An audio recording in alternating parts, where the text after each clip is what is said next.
Voy qizlar, ujus-ku bu ujus. Qaranglar qanaqa suv ichamiz. Mana bizga gichalar qayerdan keladi bolalarimiz. Mana nimaga immunitet tushib ketadi. Ujus. Kerakli masalaga boshdan gapirib beraman. Bir payt xo'jayinim bilan ikkita odam kirib keldi.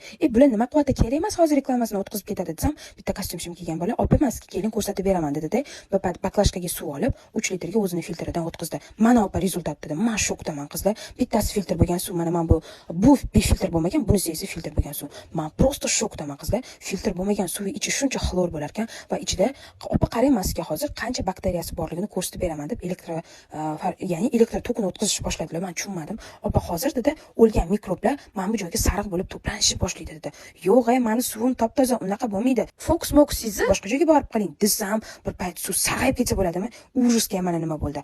Mayli, o'rnatinglar, mayli. Bunaqa ujasli suv ichmayman dedim. Oxiri bir payt qarasam, yarim soatga bormay o'rnatib ketishdi.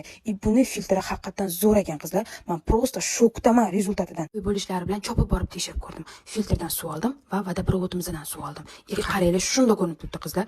Bu tiniq varianti filtrdan olingan suv, mutniy varianti bu vodoprovoddan olingan suv. Keyin bir payt to'xtanglar, bu alomatni narxi ham alomatdir desam, yo'q, opa, bo'lib to'lashga imkoniga egasiz, foizsiz deyshuvda. Undan ham xursand bo'lib ketdim. Qanday zo'r bo'ldi-ya. O'rtoqlar, ichinglarga shuncha infeksiya kirishiga yo'l qo'ymanglar. Hayotinglarni, sog'lig'inglarni asranglar. Agar sizlarga bu filtr qiziq bo'lsa, shu yerda o'zingizlarning telefon nomeringlarni qoldiringlar va sizlar bilan bog'lanib